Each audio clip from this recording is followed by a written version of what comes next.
Hi friends, ഞാൻ രാജേഷ് ഹരിദാസ്. എല്ലാവർക്കും on point അക്കാദമിയിലേക്ക് സ്വാഗതം.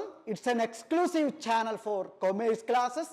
അപ്പോൾ സീരീസിലെ 4ാമത്തെ പാർട്ടിലേക്ക് നമ്മൾ കടക്കാണ്. എക്സാമിന് ചോദിച്ചിട്ടുള്ള സം ക്വസ്റ്റ്യൻസ് ആൻഡ് ആൻസേഴ്സ് നമുക്ക് ഡിസ്കസ് ചെയ്യാം. 1ാമത്തെ ചോദ്യം, a person to whom the business owes money. To whom the business owes money. നമ്മൾ പറഞ്ഞ കാര്യമാണ് a person to whom the business owes money. അതായത് സ്ഥാപനം, to whom the business owes, സ്ഥാപനം കൊടുക്കാനുണ്ടെങ്കിൽ അതിനെ നമ്മൾ വിളിക്കുന്നതാണ് സ്ഥാപനം. To whom the business owes, business ഓവിയാണ്. സ്ഥാപനം കൊടുക്കാനുണ്ടെങ്കിൽ അവരെ നമ്മൾ വിളിക്കുന്ന പേര് ക്രെഡിറ്റർ എന്നാണ്. ശ്രദ്ധിക്കണം കേട്ടോ ഈ ക്വസ്റ്റ്യൻ. ഓക്കെ, അടുത്തത് 2ാമത്തത്, fill in the blanks as per the hint given. തന്നിരിക്കുന്ന ഹിന്റ് അനുസരിച്ച് നമ്മളോട് ഫില്ല് ചെയ്യാനാണ് പറയുന്നത്. 1ാമത്തെ, investment by the owner in the firm. ഒരു സ്ഥാപനത്തിലെ ഓണർ ഇൻവെസ്റ്റ് ചെയ്യുന്ന എമൗണ്ടിനെ നമ്മൾ വിളിക്കുന്ന പേര് ക്യാപിറ്റൽ തന്നിട്ടുണ്ട്.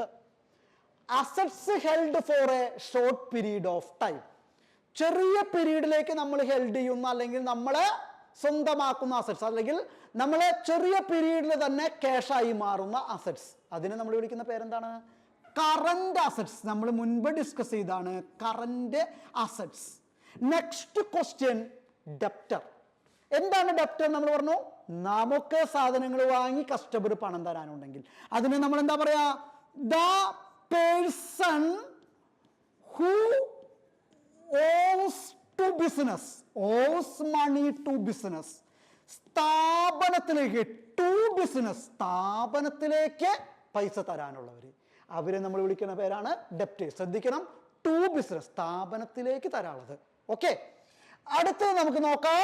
ചോദ്യം 3ാമത്തെ ചോദ്യം ഇതാണ്. 4ാമത്തെ, fill in the blanks as shown in the example. എക്സാമ്പിളിൽ തന്നിരിക്കുന്നതിനനുസരിച്ച് നമ്മളിത് ഫില്ല് ചെയ്യുക എന്നുള്ളതാണ്. The person who owes money to business, അവരെന്താ വിളിക്കുക? നമ്മൾ ഡെപ്റ്റർ. സ്ഥാപനത്തിലേക്ക് പണം തരാനുള്ള ആളെ നമ്മൾ എന്താ വിളിക്കുന്നു? ഡെപ്റ്റർ എന്ന് വിളിക്കുന്നു. നെക്സ്റ്റ് ക്വസ്റ്റ്യൻ നമുക്ക് എന്താണ്? The person to whom the business owes money. അതാണ് to whom the business owes. Business ഓവുകയാണെങ്കിൽ, കടം കൊടുക്കാനാണെങ്കിൽ അവരെ നമ്മൾ എന്താ വിളിക്കുക? ക്രെഡിറ്റർ. ഓക്കെ, അടുത്തെന്താണ്? The money invested by businessman to the business. ബിസിനസ്സിലെ ബിസിനസ്മാൻ ഇൻവെസ്റ്റ് ചെയ്യുന്ന എമൗണ്ടിനെ വിളിക്കുന്ന പേരെന്താണ്? അയാളുടെ കയ്യിൽ നിന്ന് കൊണ്ടുവരുന്ന എമൗണ്ടിനെ ക്യാപിറ്റൽ. നെക്സ്റ്റ് ക്വസ്റ്റ്യനിലേക്ക് നമുക്ക് പോവാം സുഹൃത്തുക്കളെ. നെയിം ദ ഫോളോവിങ് എന്നാണ് പറയുന്നത്. എന്താണ് നെയിം ദ ഫോളോവിങ്ങിലെ ആദ്യത്തെ ചോദ്യം എന്താണ്?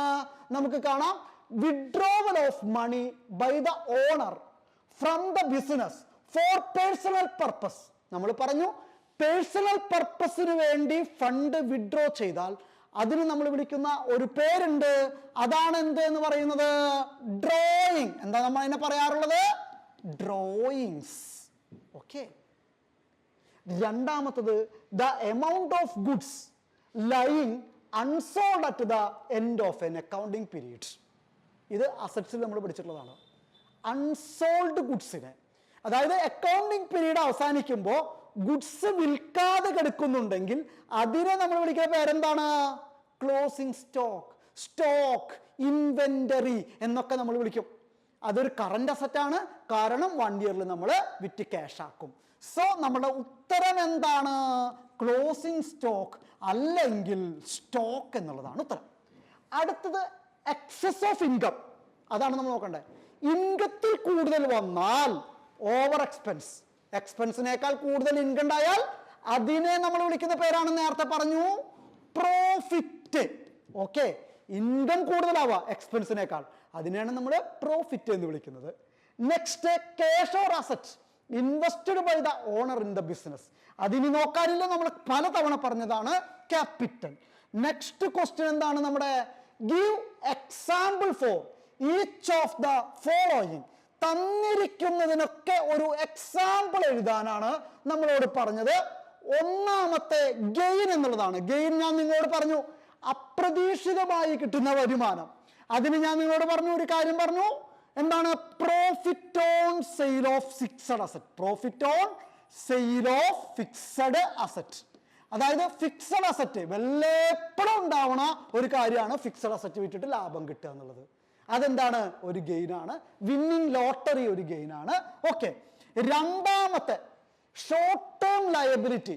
ഷോർട്ട് ടേം ലയബിലിറ്റി എന്ന് പറഞ്ഞാൽ കറണ്ട് ലയബിലിറ്റി ആണ്. അതിന് നമുക്ക് ഒരു എക്സാമ്പിൾ എഴുതാനാണ് പറയുന്നത്. ക്രെഡിറ്റേഴ്സ്. നമുക്ക് എപ്പോഴും പറയാവുന്ന ഒരു എക്സാമ്പിൾ ആണ് ക്രെഡിറ്റേഴ്സ്. മൂന്നാമത്തെ ഫിക്സഡ് അസറ്റിന് ഒരു എക്സാമ്പിൾ എഴുതാനാണ് പറയുന്നത്. മെഷീനറി എന്നോ ലാൻഡ് എന്നോ ഫർണിച്ചർ എന്നോ എന്ത് വേണമെങ്കിലും നമുക്ക് എഴുതാം. ഓക്കെ. അടുത്തത് ഇത് ശ്രദ്ധിക്കണം. Vinod took a loan of rupees 1 lakh from Canara Bank.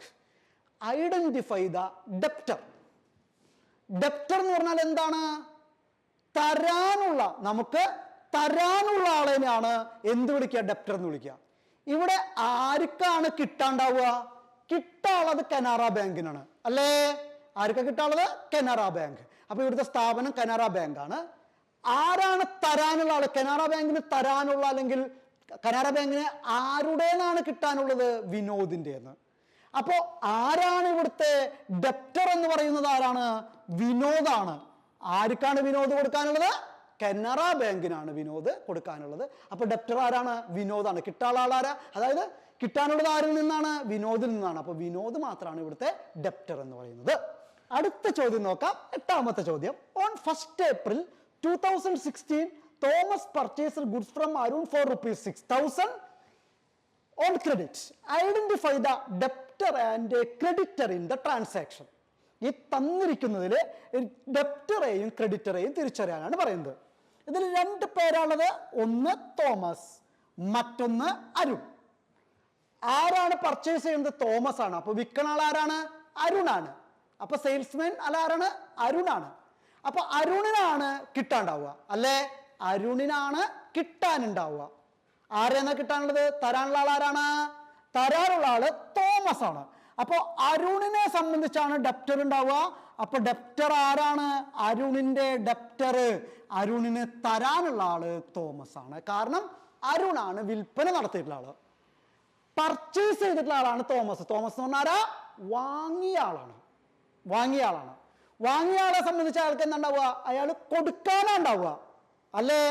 അയാൾ ആർക്കാണ് കൊടുക്കാണ്ടാവുക? അരുണിനാണ് കൊടുക്കാണ്ടാവുക. കൊടുക്കാനുണ്ടെങ്കിൽ അതിനെ നമ്മൾ എന്താ വിളിക്കുക? ക്രെഡിറ്റർ എന്നാ വിളിക്കുക. ആരെ സംബന്ധിച്ചാ കൊടുക്കാണ്ടാവുക? തോമസ് ആണ് കൊടുക്കാനുള്ള ആള്. ആർക്കാ കൊടുക്കാനുള്ളത്? അരുണിന്. അപ്പൊ തോമസിന്റെ ക്രെഡിറ്റർ ആണ് അരുൺ. അതുപോലെ അരുണിന്റെ ഡെപ്റ്റർ ആണ് തോമസ്. കൃത്യമായിട്ട് മനസ്സിലാക്കുക എങ്ങനെയാണെന്നുള്ളത്. വിൽക്കുന്ന ആൾക്കാണ് ഡെപ്റ്റർ ഉണ്ടാവുക, വാങ്ങുന്ന ആൾക്കാണ് ക്രെഡിറ്റർ ഉണ്ടാവുക. ഓക്കെ, മനസ്സിലായി കാണുമെന്ന് വിചാരിക്കുന്നു. ഇനി 9ാമത്തെ ചോദ്യം നോക്കാം. Fathima took an education loan for ₹10,000 from SBI. The relationship which exists between SBI and Fathima. അപ്പൊ ഇവിടെ വാങ്ങുന്ന ആളാരാ? കടം വാങ്ങുന്ന ആളാരാ? ഫാത്തിമ. കടം കൊടുക്കുന്നത് ആരാ? SBI. വിൽക്കുന്ന ആളാരാ? SBI. വിൽക്കുന്ന ആൾക്കാണ് ഡെപ്റ്റർ ഉണ്ടാവുക. വിൽക്കുന്ന ആൾക്കാണ് ഡെപ്റ്റർ ഉണ്ടാവുക, തരാനുണ്ടാവുക. അതുപോലെ ഫാത്തിമ വാങ്ങിയ ആളാണ്, ഫാത്തിമയ്ക്ക് ക്രെഡിറ്റർ ആണ് ഉണ്ടാവുക. അപ്പൊ SBI വിറ്റാളാണ്, വിറ്റാളുടെ ഡെപ്റ്റർ ആരായിരിക്കും? ഫാത്തിമയാണ്. അതുപോലെ ഫാത്തിമ വാങ്ങിയ ആളാണ്, വാങ്ങിയ ആളുടെ ക്രെഡിറ്റർ ആരായിരിക്കും? SBI ആണ്. അപ്പൊ നമുക്ക് ഓപ്ഷൻ നോക്കാം. Fatima is the debtor of SBI. ശരിയാണ് അല്ലെ? SBI വിറ്റാളാണ്, വിറ്റാൾക്കാണ് എന്തുണ്ടാവുക? ഡെപ്റ്റർ ഉണ്ടാവുക, പണം തരാനുള്ള ആളുണ്ടാവുക. അതാരാ? ഫാത്തിമയാണ്. അത് ശരിയാണ്. അപ്പൊ 1ാമത്തെ ഉത്തരമാണ് ഇതിന്റെ ശരി ഉത്തരം. അടുത്തത്, mister Kumar purchase from our business for ₹10,000. He is a creditor. True or false? അതായത് നമ്മളുടെ സ്ഥാപനത്തിൽ നിന്ന് മിസ്റ്റർ കുമാർ പർച്ചേസ് ചെയ്തു. മിസ്റ്റർ കുമാർ എവിടുന്ന് പർച്ചേസ് ചെയ്തു? From our business. അപ്പോ മിസ്റ്റർ കുമാർ നമ്മുടെ ക്രെഡിറ്റർ ആണോ? നമ്മൾ കൊടുക്കാനുള്ളതാണോ? അല്ല. മിസ്റ്റർ കുമാർ അതായത് നമ്മൾ വിറ്റാളാ. വിറ്റാളെ സംബന്ധിച്ച് എന്തുണ്ടാവുക? ഡെപ്റ്റർ ആണ് ഉണ്ടാവുക. വിറ്റാളെ സംബന്ധിച്ച് ഡെപ്റ്റർ ആണ് ഉണ്ടാവുക, തരാനാണ് ഉണ്ടാവുക. അപ്പൊ ഈ തന്നിരിക്കുന്നത് ക്രെഡിറ്റർ ആണെന്നുകൊണ്ട് തന്നിക്കണേ. അത് എന്താണ് ഉത്തരം? ഫോൾസ് ആണ്. എന്താണ്? ഫോൾസ് ആണ്. ഇത്രയും കാര്യങ്ങളാണ് ഈ പാഠത്തിൽ നിന്ന് നമുക്ക് ഈ ടോപ്പിക്കിൽ നിന്ന് നമുക്ക് പഠിക്കാനുള്ളത്, എക്സാമിന് ചോദിച്ചിട്ടുള്ള ചോദ്യങ്ങൾ.